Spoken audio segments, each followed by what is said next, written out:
thank you. I wish that there was something I could give you to express my gratitude. But wait. Here, take this. I insist.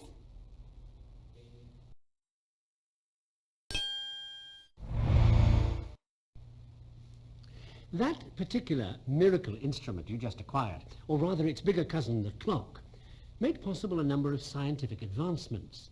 The connection here is to a team of French scientists in the far north. Their big breakthrough was in measuring the shape of the Earth, which wouldn't have been possible without a highly accurate clock to determine the times of their star fixes. And speaking of highly accurate, it may interest you to know that the clock known as Big Ben in the tower above London's Houses of Parliament is accurate to within 1/10 of a second. In the 1760s, George Graham came up with a new clock that was the most accurate ever built till then, because of the way Graham had shaped the pallet arms. That's one, moving in and out of the drive wheel teeth, see? Its special shape means it releases the wheel at a very precise moment. So, since the two pallet arms are rigidly fixed to the pendulum behind, the drive wheel is caught and released by one arm or the other with every swing of the pendulum. Well, that was fine, as long as the drive wheels worked okay, which they don't always, especially when they're here, at the top of a tower, where the clock can get covered in bat droppings, old grease, ice, snow, that kind of gunk, which everybody knew was going to be a problem with this particular clock. A lawyer called Grimshaw saved the day. Here's one of the pallet arms. Now, instead of being fixed to the pendulum like the Graham clock, it only touches it via those two horizontal rods bottom left. So that lets the pallet arm fall back to capture the drive wheel under its own weight. So there's no fixed connection to mess things up. So it's fail-safe.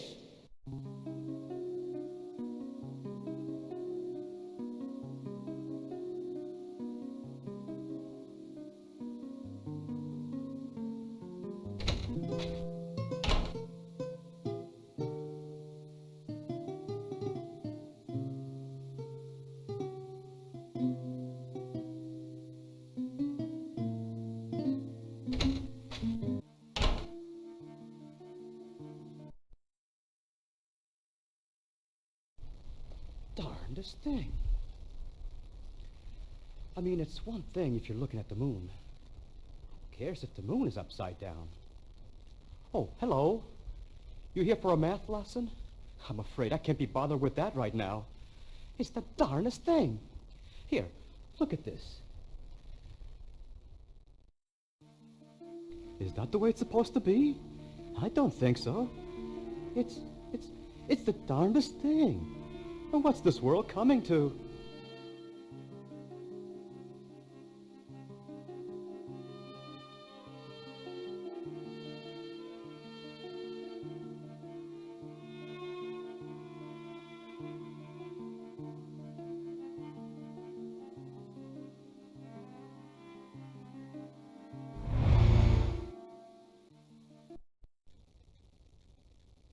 By the 17th century, telescopes had improved enough for you to get really good fixes on the stars. Trouble was, the star tables were based on the Earth being a perfect sphere. But if it wasn't, you could be miles away from where you thought you were. If the Earth were a perfect sphere, a 1-degree difference in a star fix would be seen from points on Earth, let me exaggerate to make the point, this far apart. And wherever you went on Earth, that distance would be the same. Well, in 1763, a bunch of French scientists took some extremely precise star fix measurements up in Lapland to check this out. And they discovered that the Earth was a flattened sphere, because up north, thanks to the accuracy with which they did their star fixes, at precisely the same time each night, they found the 1-degree difference here was a mile longer than down at the equator. They managed to do all that precision work because they had one of the latest measuring instruments with them, which took metalworking to new heights.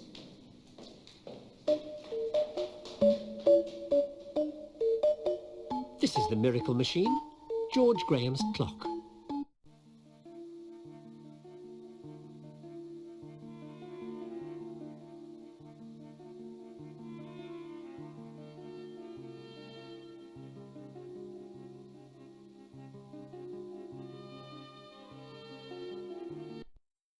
Hey, that's my lunch. Don't touch it.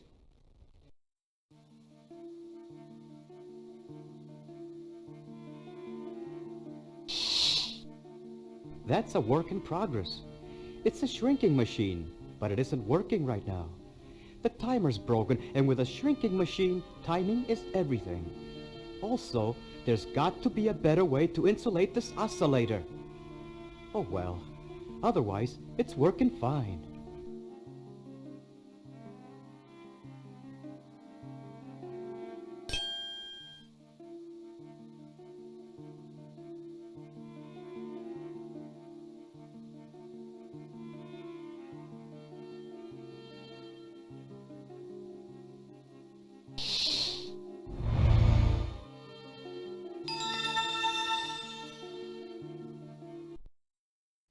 It was in a four-masted sailing ship that Henry Hudson set out in 1609 to search for a northwest passage to the Far East on behalf of a consortium of Dutch traders. In this enterprise, which ultimately proved a failure, Hudson was guided by a map provided by the cartographer Planches. And speaking of guidance, I'll offer some for free. You'll have to come aboard here if you want to make more connections.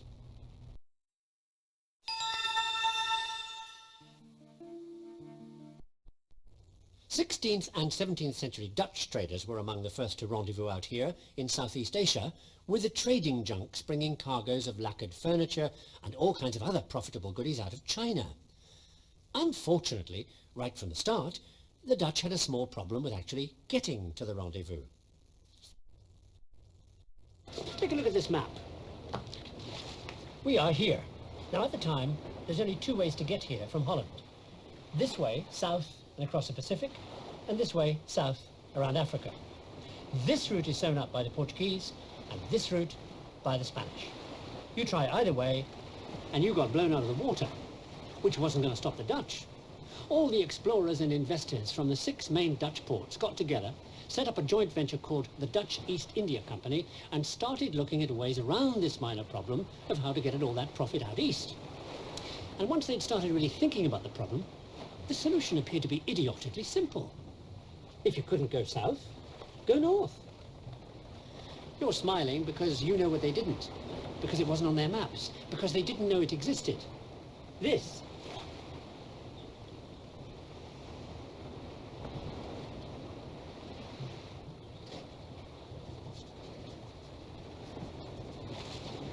The polar ice pack.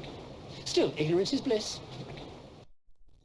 So, on April the 3rd, 1607, it was off out here to meet these junks for an English captain called Henry Hudson, that the Dutch had hired and, as it was to turn out, sent in the wrong direction. It was a map-making fellow called Planches who persuaded the Dutch East India Company to hire Hudson, and it was Planches who thought up the northerly route to China that got Hudson nowhere.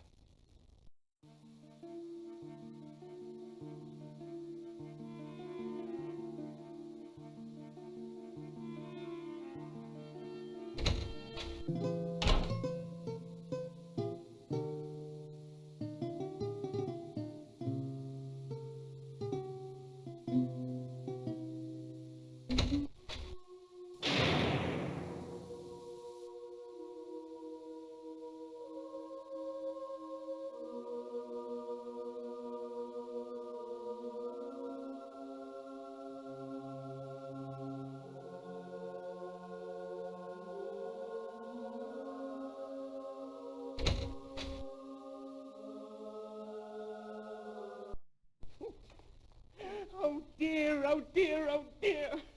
The clock stopped. Someone snuck in here while I was sleeping and moved the gears around. And I can't figure out how to make them right again. Oh, who could have done such a thing to a pitiful soul like me?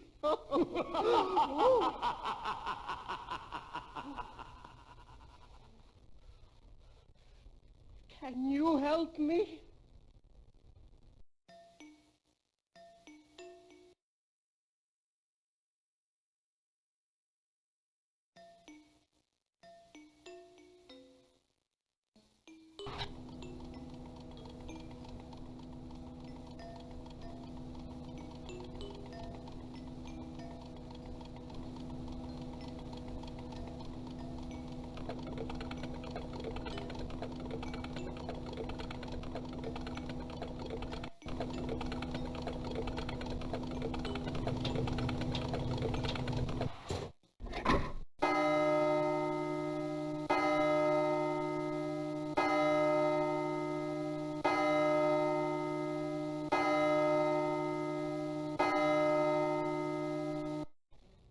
Just in time.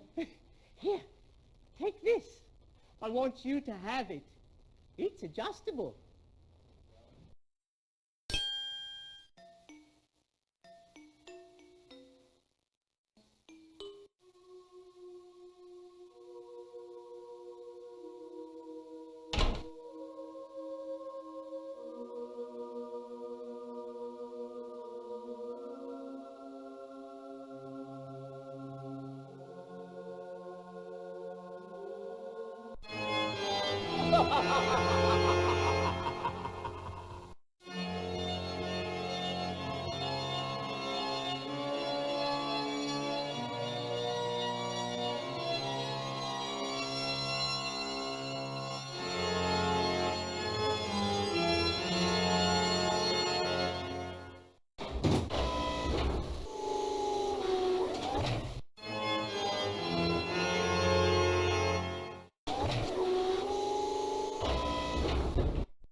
Not yet.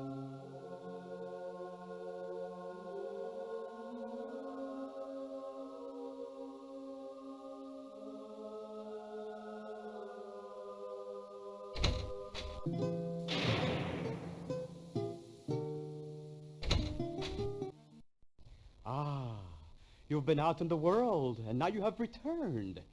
How did you find it? Round or flat? It's just an old joke.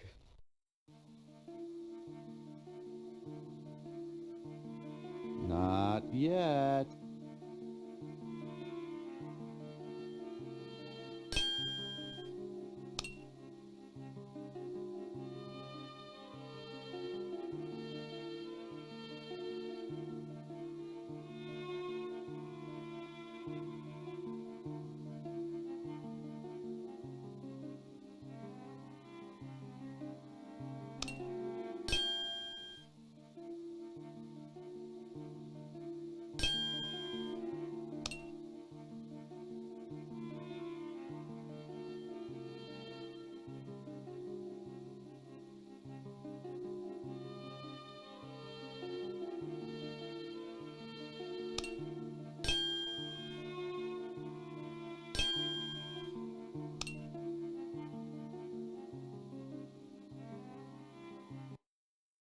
Remarkable.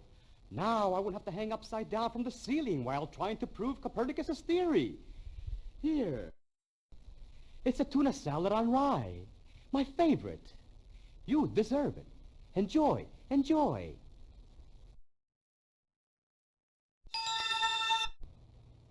Believe it or not, polythene, the stuff from which this sandwich wrap is made, is linked by a string of connections with one of the most accurate instruments ever made.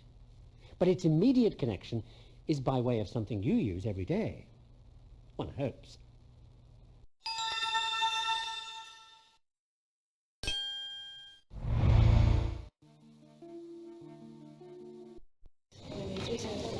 The story begins here, deep below London, in 1940. Battle of Britain, British Air Defence Headquarters, England, France. Okay. We are here, the Germans are here. Or rather, here, here, and here, coming across the channel towards us. No problem, radar stations here, here, and here will spot them and save us all. But the radar aerials along the British coastline are so big, they're a very easy target. The answer? Cling wrap. Technical term, polythene. In all the wartime movies, it looks a piece of cake, doesn't it? Spot the enemy aircraft on your glowing radar screens, then guide the fighters to their targets. Tally-ho and all that.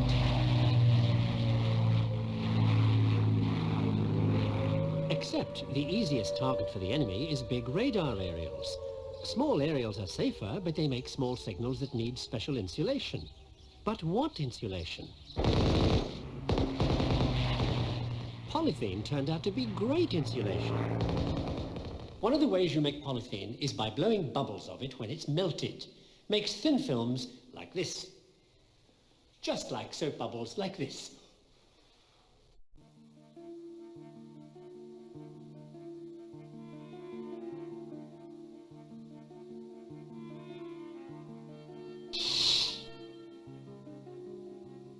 Not yet.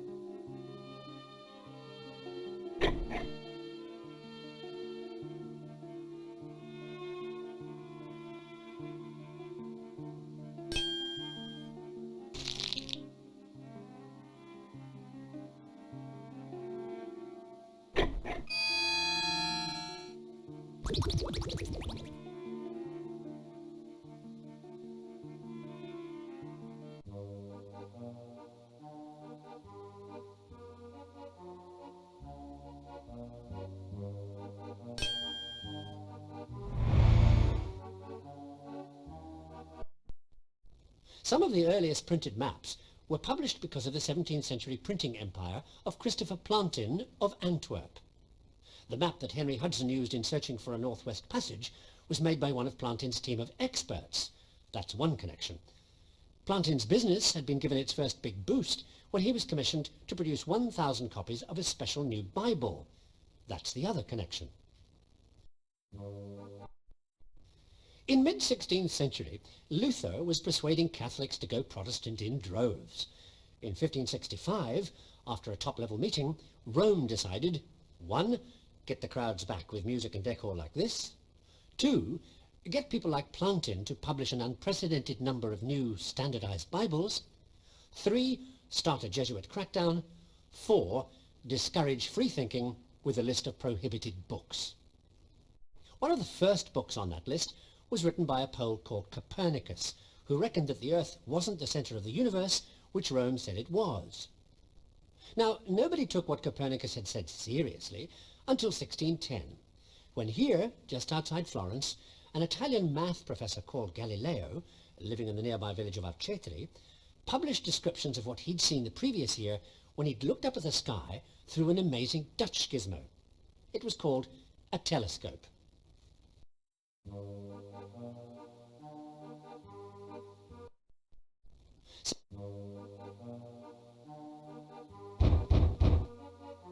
Come in.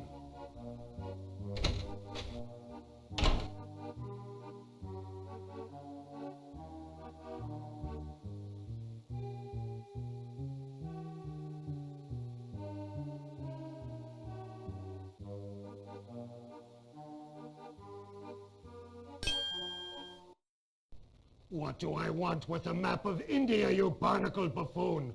We're in a bottle, for crying out loud. I sent you for some sort of guide to that maze of lacquer tables down below. I want out of here!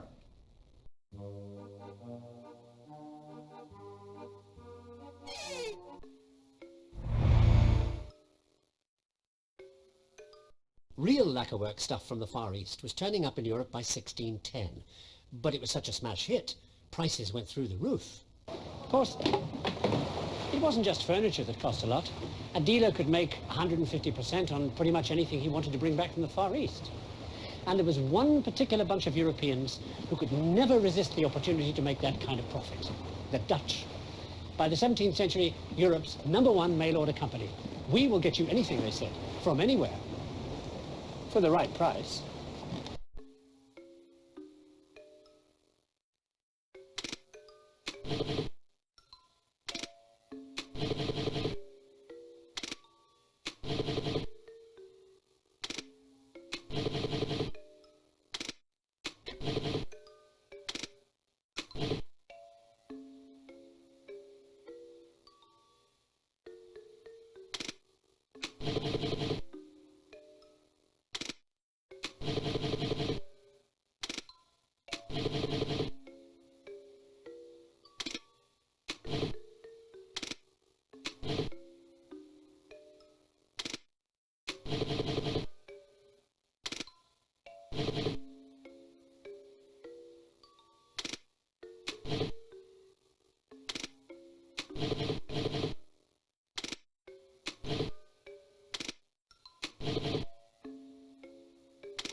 That little table you just picked up connects to the Gobelin tapestry works, which, as you may recall, started out making lacquer furniture. And the fact that this sort of furniture was brought back from the Far East by Dutch traders links to Henry Hudson. Thanks to the strange way history works, you've completed a chain that starts out with sandwich wrap and ends up, as I promised earlier, with that most accurate of chronometric instruments, Big Ben.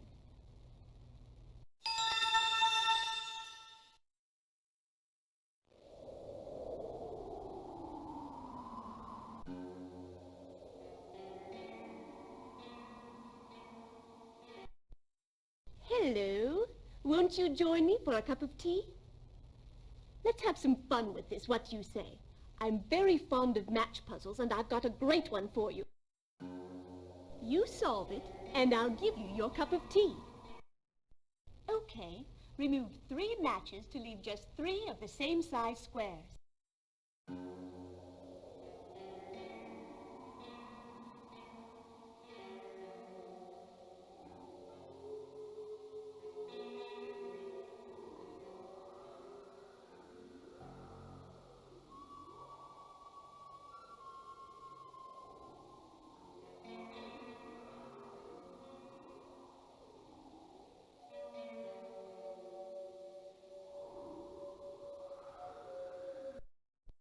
I'm afraid not.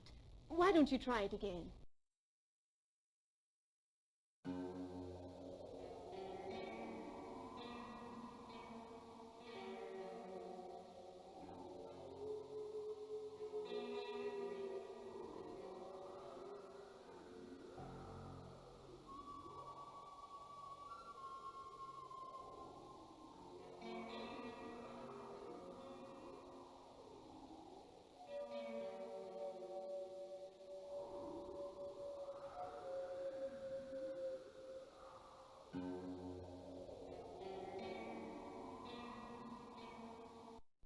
Oh, that was too easy. Hey, I've got another one. Oh, you're right. A deal's a deal. Here's your cup of tea.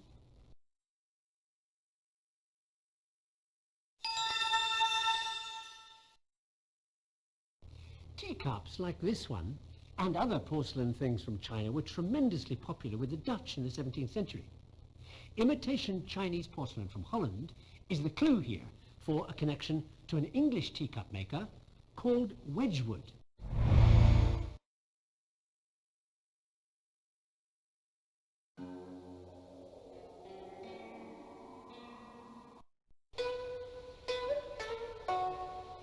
In the 17th century, when the first Dutch traders arrived out here, they found all the locals, everybody from the emperor down, sitting around drinking tea.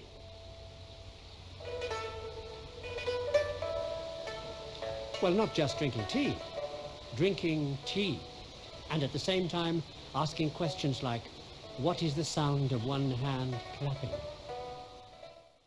So anyway, those seagoing Dutch characters came here, contemplated all that harmony, purity and reverence, and realized what they were looking at was lots of profit.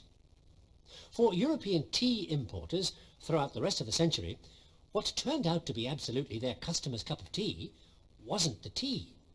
It was the cup. Porcelain. People went potty about it. There wasn't enough to go round. As for how porcelain was actually made, its Chinese inventors remained, to say the least, inscrutable. All of which helped to make the fortunes of this little Dutch town, home of one of history's most famous fakes. Delft was one of the ports the Dutch traders came from, which is why a lot of those valuable porcelain cargoes ended up on sale in the shops back here. Not enough porcelain, however, as I mentioned, to satisfy the instant craze for it.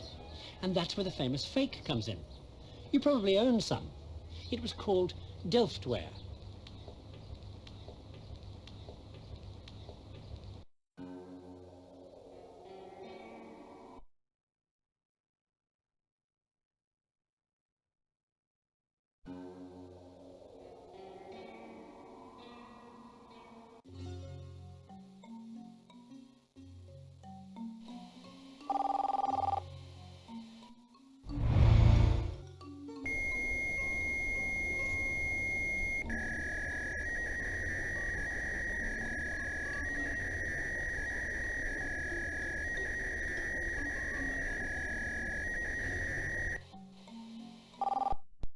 The Queen Elizabeth, the biggest liner ever built, was provided, like every new liner of her time, with a new high-tech link from ship to shore, a radio telephone.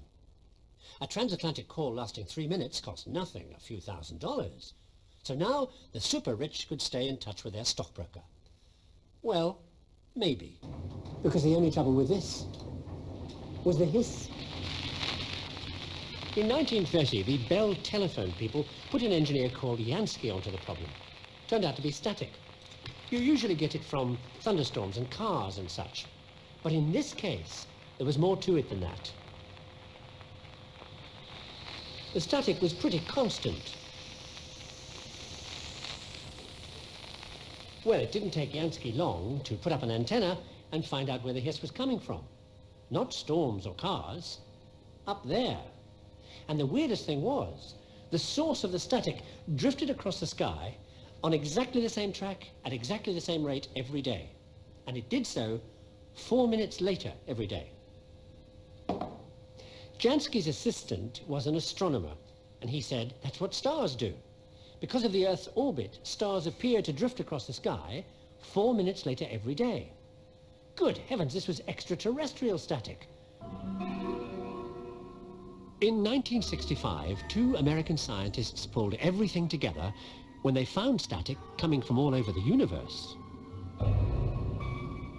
Now, heat gives off static, so they analyzed the heat level of the static and found it was an extraordinary echo from the ancient past, because it showed that today's universe had an overall temperature of only 3 degrees Kelvin.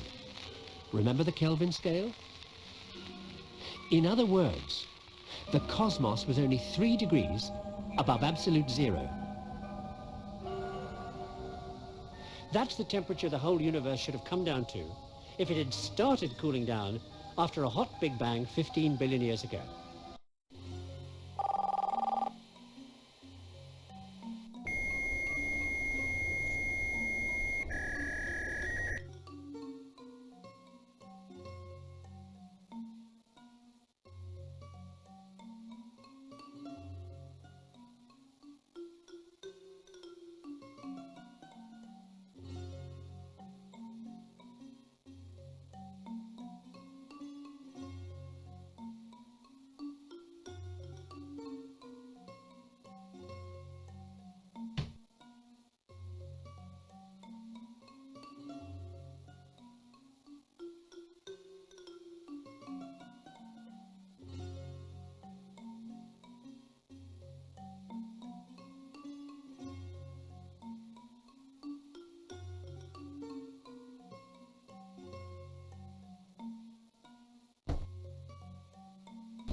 Not yet.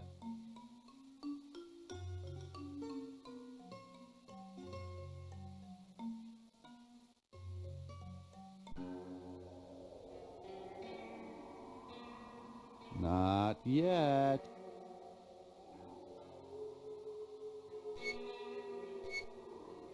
Not yet.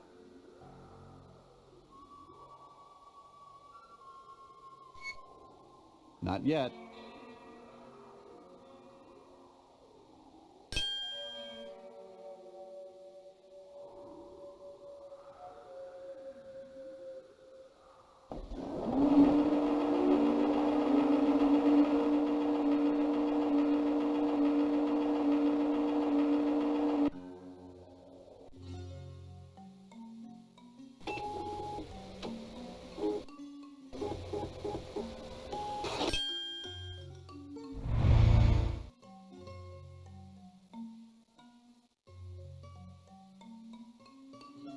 The Italian architect Alberti, and most Renaissance eggheads, were nuts about numbers.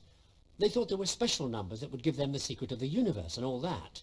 So it's not surprising that Alberti also wrote the book on codes for the growth industry of the time, spying. By 1585, a French cryptographer called Vigenère, who was also a fan of Alberti's, had produced a code that he said nobody could crack. Nearly 300 years later, the Vigenère Code was still in use by the Confederate side in the Civil War. The South lost, partly because the North cracked the code, and partly because with or without a code, they couldn't feed their armies the way the North could. These northern troops had all the bread they could eat because the federal government was giving out free farmland so as to encourage European immigrants to get straight off the boat, move to the Midwest, and grow corn. So they did, and turned America into the world's biggest grain producer. All the bread an army could possibly ever want to eat. So in 1865, when the war ended, what were they going to do with all that excess grain production? Well, fortunately, there was Europe to feed, so in the end, that's where most of it ended up going. So to deliver all that corn, they built bigger and faster steamships.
Not yet.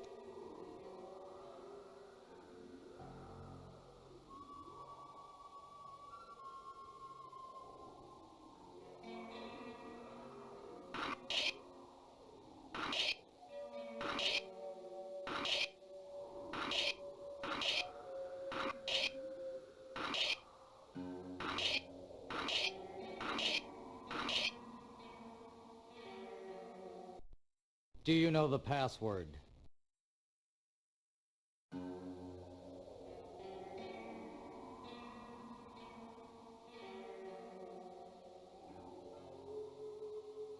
Not yet.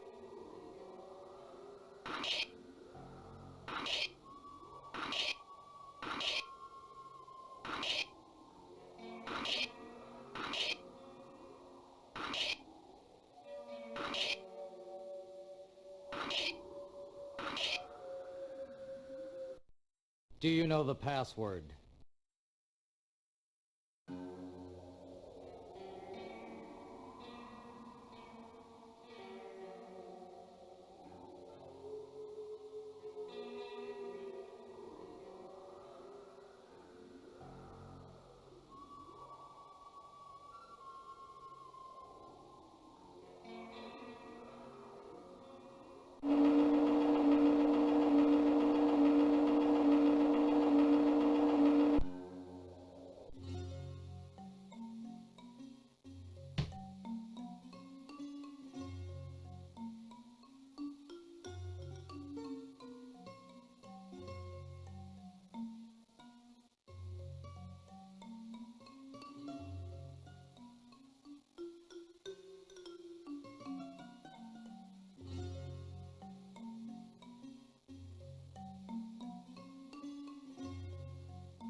The Italian architect Alberti and most Renaissance eggheads were nuts about numbers. They thought there were special numbers that would give them the secret of the universe and all that. So it's not surprising that Alberti also wrote the book on codes for the growth industry of the time, spying. By 1585, a French cryptographer called Vigenère, who was also a fan of Alberti's, had produced a code that he said nobody could crack. Nearly 300 years later, the Vigenère code was still in use by the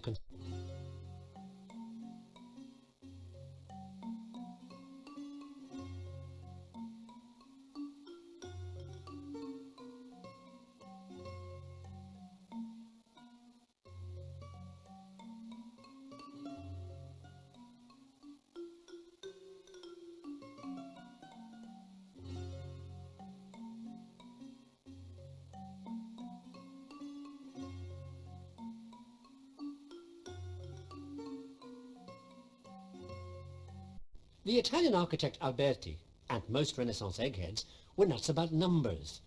They thought there were special numbers that would give them the secret of the universe and all that.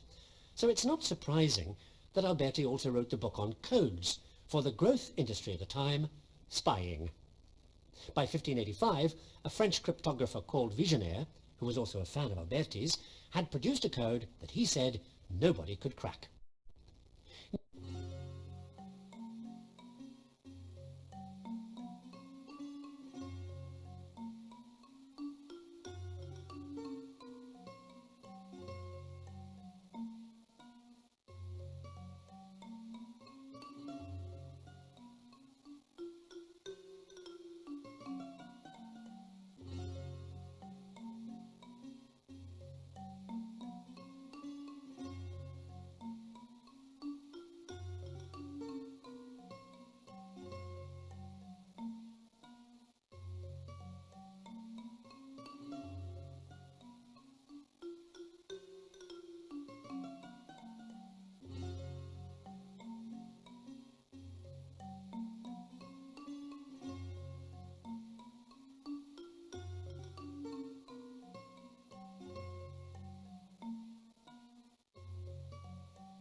You may pass.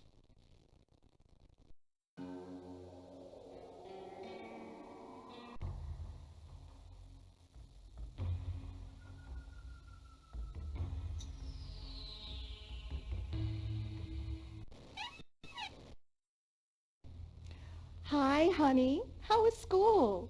Would you like some nice hot pie? I'm just mixing the ingredients now. Want to give me a hand? The recipe calls for exactly 4/5 of a cup. Now this measure holds 1 cup, and this measure holds 3/5 of a cup.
Good dear. Why don't you set the oven at 350 while I finish rolling out the crust?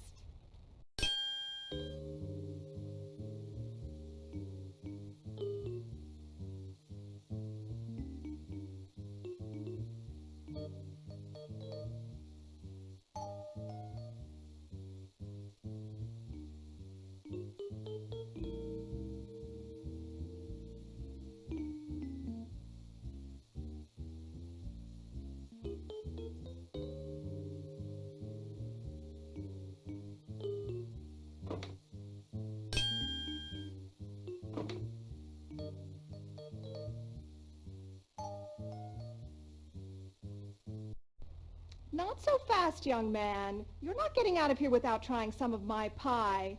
And that's an order.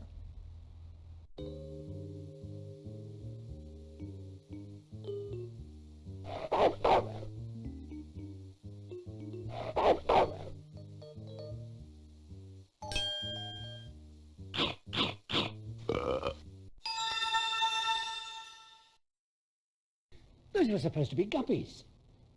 There's something fishy going on here. And that thermometer gives me a clue. By the second law of thermodynamics, if you put hot gas next to cold gas, the two will mix up chaotically and end up at the same temperature.